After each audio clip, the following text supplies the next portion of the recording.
Welcome into the Triple Play Fantasy Football Show. Let's go.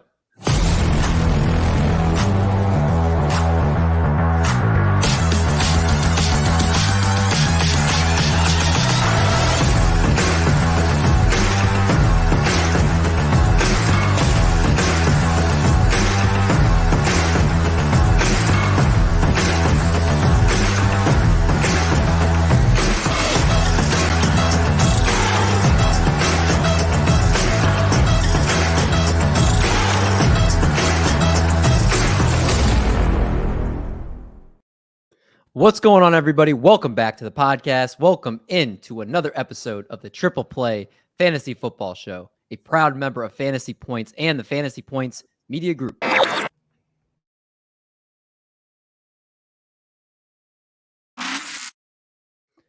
D-Mendy here, back with you guys for week 5 of the fantasy football season, joined by the cast and crew, Johnny Foosball, the Bradster Damas, and Doc. Bradster Damas, you're back in the fold tonight. Did you miss us on your week off? No. Oh, man. Not sentimental at all here. I like it. Johnny, your Raiders pull out their first win of the season. They are now in the win column. How you feeling? About to go 1-4, baby. Who do they play this week? They play you, David. They play your Chiefs. Yeah. Woo! And you're already calling a loss. Who is this Johnny Foosball? What's up, Jasper? Jasper in the house tonight. Jasper, what up? And Doc, how are things over in Maryland? You know, I went an undefeated 8. If you count the guillotine, 9-0 in leagues last week. It will probably never happen again. Did you really? Wow. Yeah. I was like, go and I won pretty easily. Like after the 1 or 4 o'clock games, there was nothing I sweated out. That's awesome. I don't think I've ever gone 8-0 before. I don't think that's pretty nuts. Rigged in the house, our guy. What's up, buddy? Rigged. I was out last week. I didn't get to gloat over the only victory I have in a fantasy league with Rigged is against Rigged.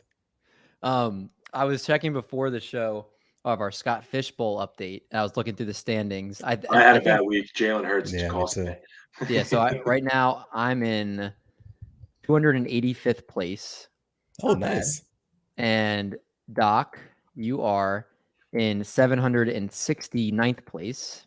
I'm bad. Nice. I'm looking bad rest of the season, though, I'll be honest. And Johnny, you are in 352nd place.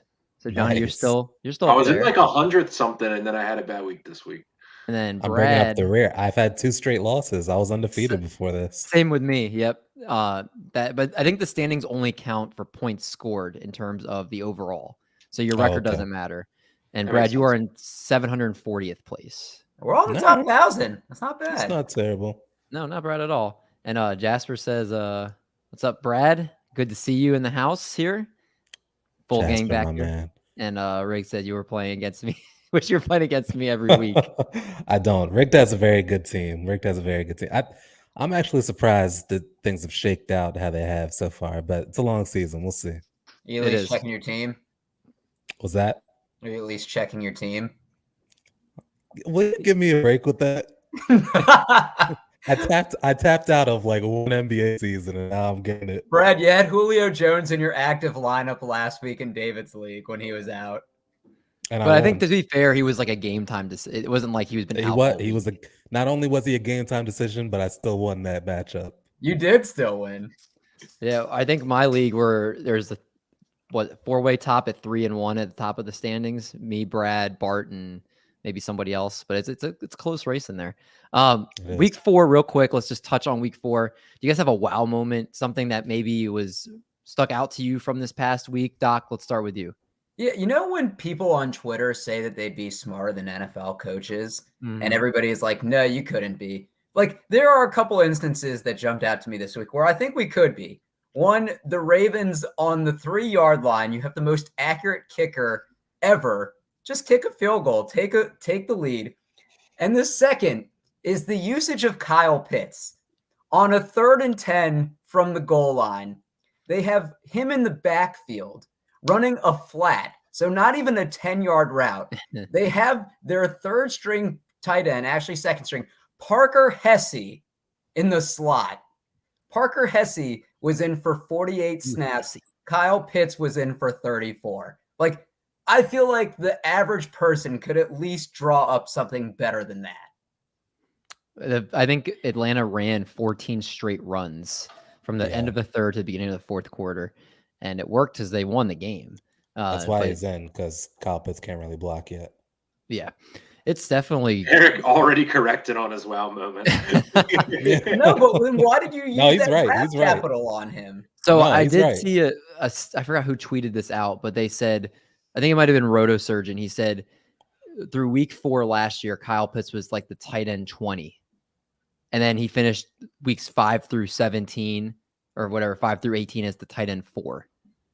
And this season, he's the tight end 22 so far. I'm with Eric. I drafted him as my starting tight end for multiple leagues, and I just really expected a breakout season from him. I expected him to get like 10 targets a game, and it's just not happened. So I definitely am with Eric there. It's For the record, to clarify on this, I picked Las Vegas, but I said because I root for the Raiders, of course, Russell Wilson in Denver was going to come back and win and figure everything out. So slight correction. Greg, though, hit on both of his picks, though. I mean, he crushed on the betting side. Brad, what about you? I know you weren't on with us last week, but what was something in week 4 that caught you? For me, it's Carson Wentz and how truly awful he's become. I try not to give him a small sample sizes, but I'm all the way up.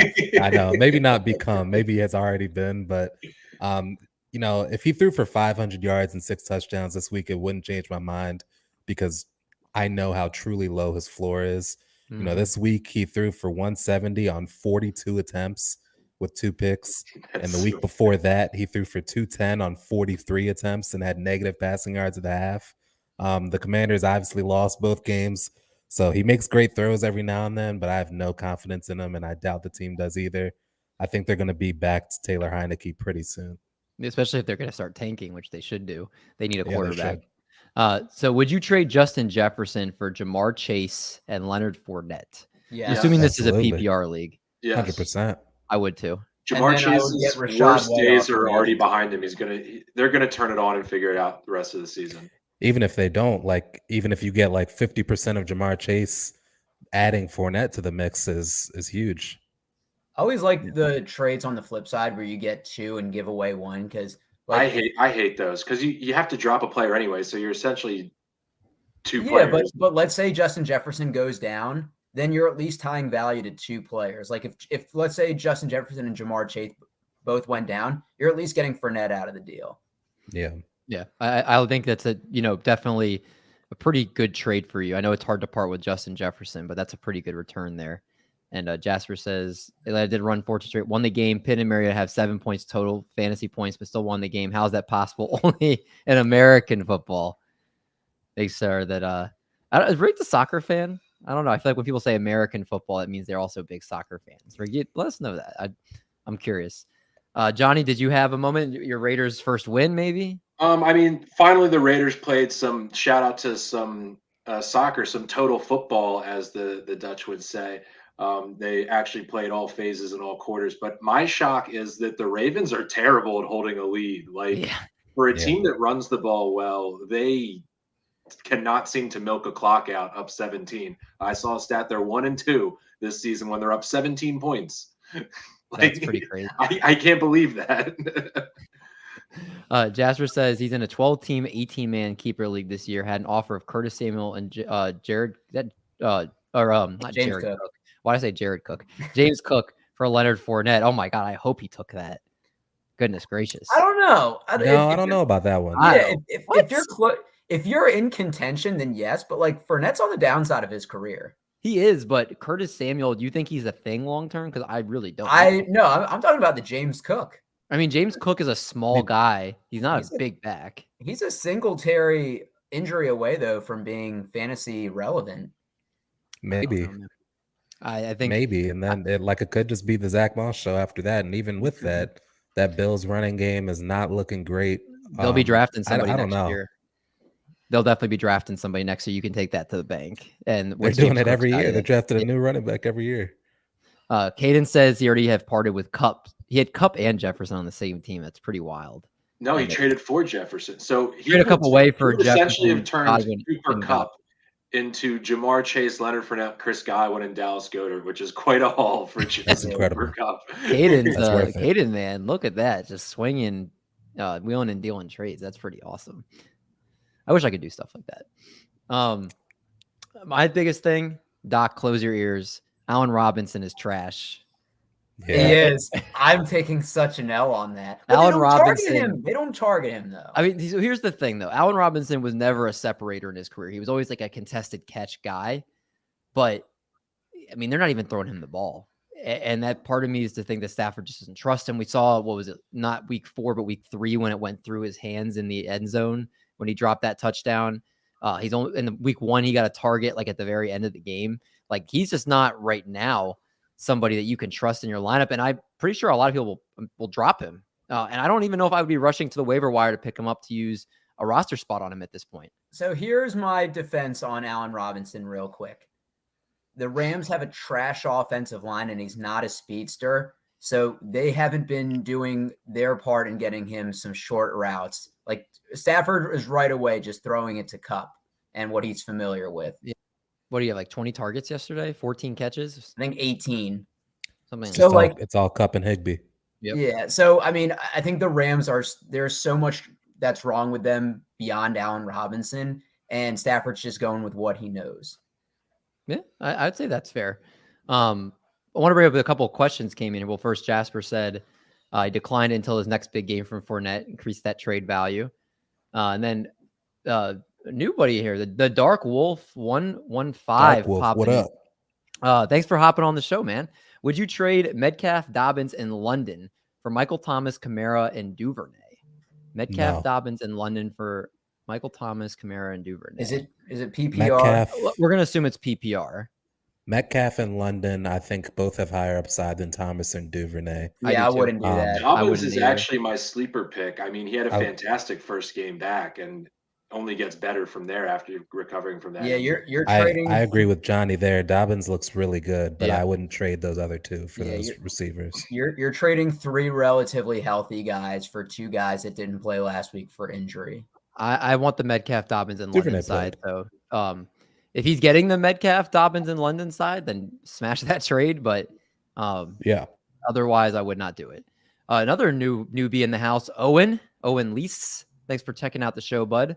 Should I do this trade, Williams and ETN, for Devonta Smith, Connor, and Edmonds? So, Williams who? Jonathan Williams? I was going to say, it can't be Javonte Williams because he's out. I mean, this could be a dynasty. It could be. Owen, can you let us know which Williams that is? Just because it could be a lot of different Williams. Popular last name. Mike Williams. Yeah, maybe it's Mike Williams. Another newbie, Griffin Stegman in the house. Griffin, what's up, bud? Should I trade Cook, Madison, Edmonds, Matt Ryan, and Garrett Wilson? This is a big trade. JT, Dillon, Kirk, Cousins. I have Jefferson and Aaron Jones already. Yeah. So that's too many players to think about. Normally when it's all those players, somebody's trying to confuse you. I tap out. He's getting Jonathan Taylor. He's getting Jonathan Taylor. I think he's getting an upgrade too with Kirk Cousins and Matt Ryan. I do too. Yeah. And he has Aaron Jones, so he's handcuffing with AJ Dillon. Smash accept. That doesn't make sense. Why would somebody trade away Jonathan Taylor, AJ Dillon, and Kirk Cousins for? Because they're scared about Jonathan Taylor. They're panicking. Yeah. And AJ Dillon hasn't had a good start to the year either. But why would they trade for a backup running back? Maybe they have Dalvin Cook. And a bad Cook's quarterback. Included. Yeah, Cook's included. So they're trading. Oh, Dalvin. I didn't see Dalvin Cook there. Yeah, Cook and Madison. So he gets the Vikings backfield. Edmonds, who I don't think is worth anything right now. Matt Ryan, Garrett Wilson obviously is good. But he's getting the upgrading quarterback. Yeah, I do that. Yeah. I think we're all on the same page. Griffin, we're all with you for that trade there. And Rick says, I know Higbee is Stafford's favorite target outside of Kupp, hence A-Rob is kicked to the curb. Yet right now what I've seen is pretty much that what is it? The Higbee's pretty much when Stafford's like running back and like when the blitz is coming, Higbee's running like a short cross just to basically so he has someone to dump the ball down to right there. And the week before that, he was getting a bunch of screens. Yeah. Griffin, who's the Williams in your trade deal? Because that's what we couldn't. Owen. Oh, no, I'm sorry. That's Owen, yeah. Owen, that's right. Griffin, it's Superflex PPR. I think we're all aboard. Yeah, I think we're all bored on your trade at Griffin. That's a very interesting trade, though. Yeah, I think those are our wow moments. Week 4 in the books. Fantasy teams doing all right for the most part, right, fellas? For the most part, yeah. Yeah, good. And before we get to the betting side of the show, Rick says, any water bet for week 5, Dallas versus Rams, Miami versus Jets, Cincinnati versus Baltimore. Go Dallas, Miami, Cincinnati. Ooh, low on Baltimore. Joe Burrow carved them up last year. Part of me just roots for the Ravens to lose. Like, I was laughing last week when I was just like, they're going to blow this lead. They're going to blow it. It is funny seeing everybody get really excited, especially because, we know a lot of people who would go to the game every now and then, and they're posting all these fun stories when they're up by 17, and then there's just, you don't hear too much afterwards. Yeah. There's someone I'm friends with on Snap that put the scoreboard 20-3. This is pathetic. And they're like cheering through the game. And I saw she didn't post anything the rest of the day. Jeez, rigged. I'd go Dallas, New York, and Baltimore. Dallas, New York. Where's New York? The Jets. It's the Jets. Oh, goodness gracious, David. I'll go Dallas, Miami, and Cincinnati. Dang, we really not feeling the Rams anymore, huh? They have a couple down games. No. I'm going Rams, Miami, Baltimore. The narrative is Cooper Rush goes undefeated in his 4 starts, and do they bench him? It can't happen. There's quarterback controversy. I have a general question for everybody. Okay. I think Cooper Rush is a starting quarterback. Like, he looks really good. I don't think he's like top tier, but he's one of the best 32 quarterbacks. Go over across the division to Washington. I would take him over Jimmy Garoppolo. Yeah. Like, honestly speaking, like, do you think he's a top 32 quarterback in the league? Yes. I think so, yeah. So he probably made himself like $15 million off of these 4 games. That's crazy. Yeah. I mean, he'd be smart to not expose himself much more once, if that comes back, his value is going to be like incredible. I think, ironically, you said you'd take him over Jimmy Garoppolo. I think Jimmy Garoppolo did that in New England when he had a lot of like trade buzz. That's right, yeah. The Dark Wolves, I'm currently 3-1, just got my first loss. The rest of the team consists of Lamar, Jamal Williams, Barkley, Cup, Kittle, Olave, Madison, Lock, and Hurst. I have the Metcalf side of the trade. Side better keep it. Yeah, keep the Metcalf side. So that clears that up. Another guy here, Dennis Stephen L. Welcome to the show. Thanks for stopping in here. Is it worth dropping any of Akers, Herbert, Montgomery, Garrett Wilson, Lazard, Michael Thomas for either Algier, Boone? I don't want to pick up Mike Boone. I think he's a waste. They just got Latavius Murray too. Yeah. Algier, Brian Robinson, Corey Davis. You could drop. I would say you don't drop any of them. I kind of like all those players. Except I would drop Akers. That would be the one I would drop if I was going to. Yeah. I mean, let's look at it this way, right? Is he playing Cam Akers? Are you trusting Cam Akers in your lineup? Because, like, if you drop Cam Akers, you get Tyler Algier. Algier balls out, right? Then, like, I mean, if you have Cam Akers, Brian Robinson even. If I have Cam Akers, I'm finding whoever owns Darrell Henderson, and I'm trying to get some value out of that. Trade him for Taylor with everybody panicking. because of the namesake alone with Cam Akers, I think you can get some value with him. Obviously not a 3rd or 4th round where you took him at, but paired with Henderson, somebody's going to have that backfield. Fair enough. All right, before we run too much time, I want to go to the sports betting side of our show every single week, which I like that we've added that in this year. It adds a nice little wrinkle, and I actually can bet now that I live in New Jersey. So is the screen big enough? That's the question. Nope. You gotta make it a little bit bigger. I gotta zoom in. Yeah, it's big enough if you full screen. David, while you get it a little bit bigger, we got one more question here. Trade Keenan Allen for Jacobs and Godwin. I would. 100%. I think Godwin is. I mean, Jacobs had his peak. He always smokes the Broncos every year. Wide receiver is a very overrated position. I think you can always find value on the waiver wire for a wide receiver. Hamstrings are soft tissue injuries too. They can always seem to nag, and I don't like that he got it this early in the season. All right, I blew it up. We are super close, almost too close for me. We're going to look at the Thursday night game first. And right now the Colts are +3 against the Denver Broncos. We don't know if Jonathan Taylor is playing. Who we like here, fellas? We like the Broncos or the Colts? Broncos. I like the Colts if Jonathan Taylor plays. Even if Jonathan Taylor plays, he's not going to be 100%. And he's not going to get his full complement. And even if he gets his full complement, you look at what he did last week. I don't know that this offensive line is going to be able to really get through and get that push against Denver. 3 points seems like a lot, but I still like Denver. I was gonna bet on this. I would go with the under, and I know it's the over is what's favored on here, but teams on a short week, and I think especially what we saw with Cincinnati and Miami, that maybe teams play a little bit more conservative from there. Russell Wilson Thursday night banged up too. What? These are two relatively good defenses too.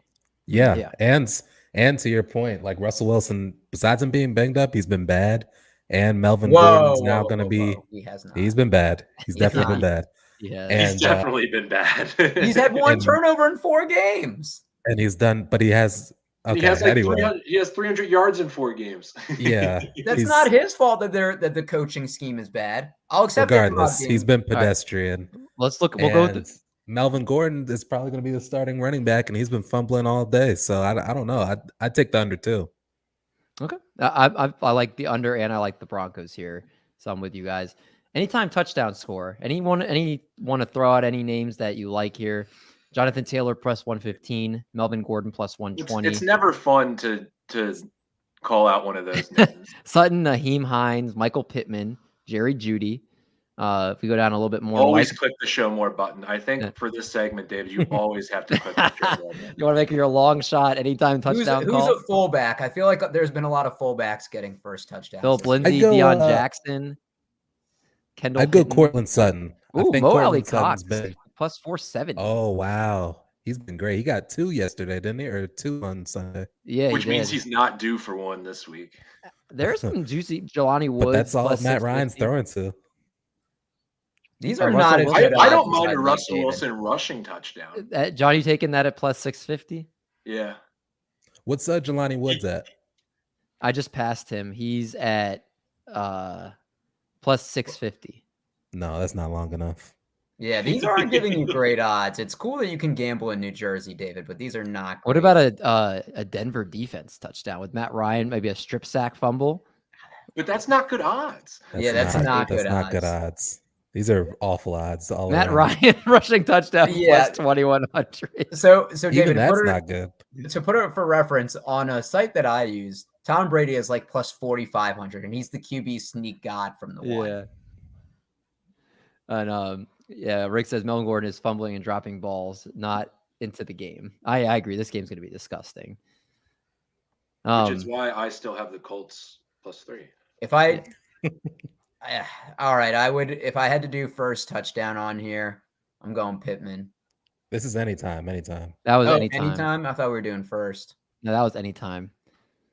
I'll do one more prop from this game, and then we'll just go through some lines. Ooh, I like first drive result 3 and out if it's the Broncos. First drive result. Okay. What's the odds on that? On the opening kickoff. Well, they have punt. Punt is minus 145. It's favored. Those aren't even good odds, man.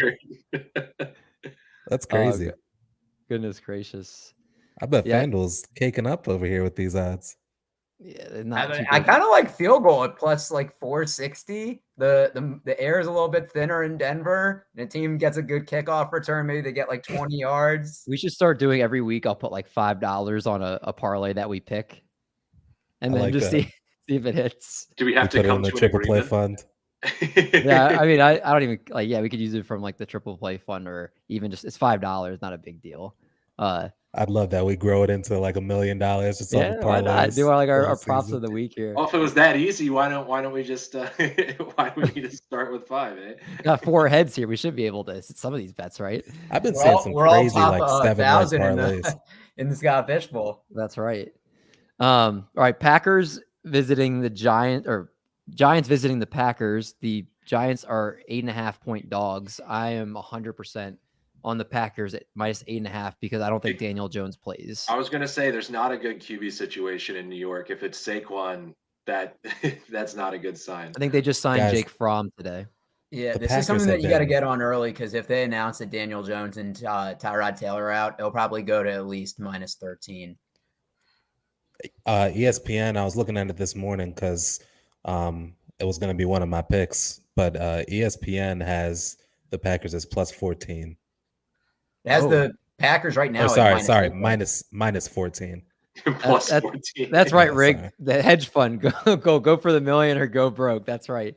I think let's start that. I'll be typing up the Big Short email that Christian Bale does when I'm freezing everyone's funds. You're not allowed to pull any out. You just have to trust the process. That's a good one for our review. We could do that. $5 a week, right? $5 a week. We just pick a parlay that we could do. Let's start to drive this up just like they did with GameStop. That's right. That would actually be really fun. All right. Well, so we'll probably have to text ahead of time just to just to figure it out. But we'll go through our parlay. Seattle visiting the Saints. Seattle's 5.5-point dogs. I actually think Seattle there is a great call. That's my Seattle's a better team. That's what I'm saying. So we're all plus 5.5 on Seattle. Gino's playing like a young Patrick Mahomes. He looks like West Virginia Gino right now. That's the Gino I wanted us to draft once upon a time. Saints are 0-2 at home also. And I know like the London game counted at home, but that used to be kind of their bread and butter as it was hard to win in the Superdome. Yeah. So we're all Seattle there. Pittsburgh at Buffalo minus 14-point favorites. That's a lot. That's too much. I'm taking Pittsburgh. I think Kenny Pickett's going to get destroyed. I wouldn't bet this. That's big, but I would do minus 14. He might get destroyed, but they're going to run the ball with Najee Harris. They're going to control the clock as much as they can. 2 touchdowns, score a huge spread. The Steelers aren't that bad. Like, no Mike Tomlin team is going to get blown out like that. I think, and it's not like Buffalo's been moving the ball that well the last couple of games. So I like the Steelers for the spread. I'll take the Bills. Take the Bills. Johnny? I'm going Steelers. 14 is a ton. Okay, so we're split on that. Rick says, which team looks better from the eye test, the Giants, Atlanta, or Seattle? I'd say Seattle for me. Seattle looks better, but I think Atlanta is the better team. I think Seattle, but I think the Giants sneaky don't look bad, and it just is probably a little frustrating for them because they don't want to look mediocre with their quarterback. They either want to look good or bad. They don't want to look middling. Probably the Giants. The Seahawks, if you get pressure on them like the 49ers did, you can beat them. Jasper is our resident Steelers fan here, so he likes the Steelers talk. Can Kenny Pickett be the next Cooper Rush? Or would you rather draft Kenny Pickett or Cooper Rush? I mean, Cooper Rush is proven it, right? Knowing what I know now. Kenny Pickett, though. Cooper Rush is on a much better team. Anybody? How old is Cooper Rush? I can give you. I don't think he's that old. He played in the USFL or whatever. Cooper Rush is 20. He's 28. Oh, he's older than I thought. That's a little older than I'd want if I was going to start out a franchise. Brandon Weeden. That's right. Yeah, exactly. He has the orange hair too, like the orange beard. So it kind of fits the same. All right, let's go a couple more games here. Chicago at Minnesota. Chicago 7-point dogs. I like Minnesota here. I like Minnesota outright, but I don't know about that spread. The Bears have looked so bad. That's what I'm saying. For that stormy game in San Francisco. Give me the 7 points in Minnesota. I'm going to the Vikings. The Vikings never beat people like you think they should. So you're going at the -7 Vikings, Doc? The Vikings had a major comeback against the Lions at home where they won by 4 and should have lost. They almost blew the lead against the Saints last week and won by 3. They got whacked week 2. Like, they always start out week 1 well against the Packers, and we think that they're better. But they always play close games. And the body clock is off, right? They're coming off of London. So, I think Bears cover that one. But you know what? Actually, it's not prime time, so I actually feel good because that's what I'm saying. Kirk Cousins only chokes in prime time for nationally televised games. We got a lot of new people in the house tonight. I hope you guys subscribe to the channel because we always appreciate the new viewers checking in here. Do I trade away Mike Williams or Chris Olave? I think. Why would you trade away Olave? No, I think he means Mike Williams for Olave. No. I think he says if he's gonna trade one of them, who would he trade? It depends what you can get in return. Yeah, Mike Williams probably gets you a bigger return. I love Olave gets you a bigger return. Upside. You think Olave gets a bigger return? Yeah, I was gonna say I think Olave gets you a bigger return at this point. Oh no, who's better? Yeah, he's saying who's better. Oh, I prefer Olave personally. I'm going Mike Williams because of the quarterback situation. The quarterback's better, and Keenan Allen has been out, which is good for Mike Williams. But I don't know, he just doesn't seem to ever really, like, his contract year, he was great, but now he's kind of come back down to earth where he's like 50 yards a game, and that's all you can expect from him. I don't know. I go Olave. Chris Olave leads the league in air yards. He also has had like a 30% target share in 3 straight games, and he looks like he's starting to look like the alpha. And Andy Dalton looked okay. Yeah. I'm kind of leaning on the Olave side if you want more consistency. You already know Mike Williams will win you some weeks and he's going to lose you weeks. I don't want that headache. Also, the Saints are pretty bad, generally speaking, so they're going to have that positive play script more so than the Chargers. I like Olave. He thinks he's doing Olave or Williams for he's doing Rodgers, Jamal Williams, and one of those two for Burrow and Najee. I do not like Najee. I hope you could get somebody else. Doc, are you going to give me the W on that bet yet or no? No, because he just needs like one really, really good week. Dude, he literally is a plotter because the line doesn't protect for him. Like, you know what? The Trent Richardson comparisons are real. But I like it because of his volume. That's what I'm saying. I think we all would rather you give up Mike Williams if you're going to do that. But I would not. I wouldn't do that deal. No, I wouldn't do that deal either. But Mike Williams is the one you give up. All right, last little bit here. Houston at Jacksonville. I like Jacksonville -7.5. I do too. They've been playing well. They had an early lead against the Eagles. I think bad conditions, which they're not used to playing in, but Jacksonville looks good. Yeah, you don't expect Lawrence to fumble it 4 times again. No, not in. I don't know, man. Davis Mills is good too. He's looked bad. He is this year. Davis Mills is good. I don't know, man. This is a big spread. I probably think Houston covers. Brad's on the covering side today. I like it. Yeah. We got another guy here, Jonathan Vera. What's up, my friend?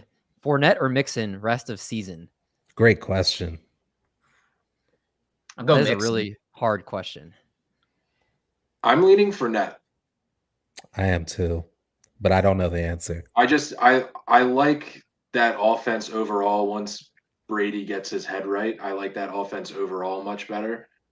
Just because the offensive line in Cincinnati is terrible. And then you always have that Mixon injury scare. I mean, but I just saw I saw on Twitter, I think that Brady's getting a divorce. So I don't know if it's going to get his head right. That's going to make it more. I don't know. That's what time will tell. Either get his head really right or. Well, so here's the thing: Fournette has missed time every season. He played a season low 60% of snaps last game. I think the competition with Rachaad White is greater than P. Ryan or Chris Evans. So he says he's got Fournette, so I guess he'd be trading Fournette for Mixon. I would do it. Mixon's going to have his normal second half of the season where he just blows up. I feel like that happens every single year. And Rachaad White is a real thing. Rachaad White, I already played 38% of the snaps this past week, was in all the goal line packages. That's true. I mean, he got more carries than Fournette. And I think Fournette, like I forgot where I heard them talk about it, but he's in a last year of his contract. So like I've heard that he's kind of had whispers to the team. He's like, hey, I want to get another contract, whether it's with you or somebody else. Like, I don't want to be used this much. He wants to still be able to sign another deal. So I think he's kind of telling them, hey, I need less work. So that kind of scares me to where Joe Mixon is the guy. And Fournette, I think, does not get the same usage he has the last couple of years. So I'd rather go Joe Mixon. David, you convinced me with that. I think I'm with you on Mixon. David, and to that point as well, like Fournette, he's known as playoff Lenny. And if he misses time each year, they probably and the Bucs have Super Bowl aspirations. They're probably going to want to preserve him for the playoffs, which means giving him less snaps in the regular season. Yeah, I agree. And rigged, you have to change that because Brad's on the Mixon side now. So Johnny's by himself with Fournette on that one. We'll leave more reward when I'm correct. I'm sorry, Brad. More reward. I said that was a real persuasive argument.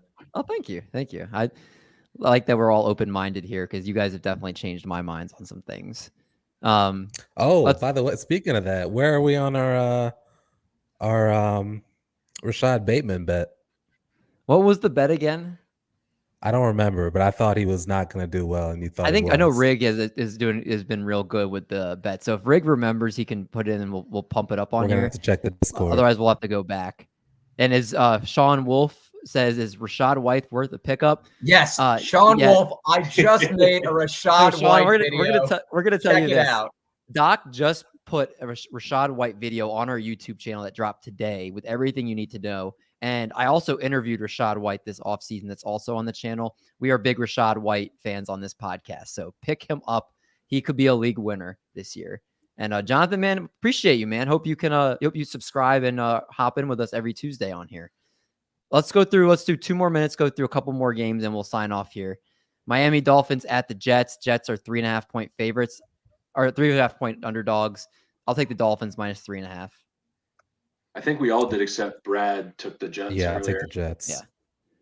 Falcons at Bucks. The Bucks are 8.5 point favorites. I will also I'm taking a lot of the favorites here, but I'll take These the Bucks. spreads are huge. They used to be like I'm 3 and taking the 3.5. Bucks. Brady owns the Falcons, and he might be laser focused like we've never seen him. Yeah, I'm gonna go with the Falcons to cover. They can really control the clock with their run game. Wow, Brad, really going out on a limb there. We'll have to look, Rigged, because there was a Bateman bet we made a little bit. I'll have to go and try to find it. And Jonathan's a Fins fan, man. Fins up, baby. What a time to be a Dolphins fan, man. This Falcons Bucks is the one that I'm struggling with the most. Because like the Falcons have been staying consistent every game. Even against the Rams, they almost won. They're so annoying the way they play. I'll say Falcons cover 8.5. Okay. All right, we're not gonna be able to get through all these games. We usually like to keep the shows to right around 30 minutes. And I know Shout out Mariota, by the way. He's playing okay. He is. I was wondering what you were gonna say. If you were gonna say good, I was gonna have to correct you. Even though he's my guy. He's been okay. That's all. Johnny, you were the one that made the MVP or the comeback player of the year pick in the preseason, right? I think me and Brad were both on that train. Yeah, you guys loving that Marcus Mariota. It's worked out well, so he hasn't played bad at all. Let's do the last one here. Let's talk about Chiefs and Raiders on Sunday Night Football. David just wants to torment me with this. Well, I mean, let's look at the line at least. 7.5. That's another huge line, man. I think the Raiders cover. I do too. I don't. Yeah, I don't either. Whenever you expect the Chiefs to blow somebody out this year, they don't. But I don't expect them to blow them out. The Raiders always play us pretty close. No, we the don't. Line does. There was 2. I think both our games last year went into overtime. No, we lost by like 25. Not the first. You guys beat us the first time. That was 2 years ago with John Gruden. Oh, maybe that's what. Mariota 4 fantasy points does not deserve a shout out. He just called you out. That's fair. That's fair. I was thinking more body of work, but he's right about that. He's 2-2, so the Falcons are at least a 5. So the irony is, I was before the game, the Minnesota or the Miami game. I was like, should I bench Tua because he's hurt and put in Mariota or something? I guess pull him off waiver wires. It wouldn't have mattered much either way. Oh man, I think there's too many games to cover with us already over the time we normally go.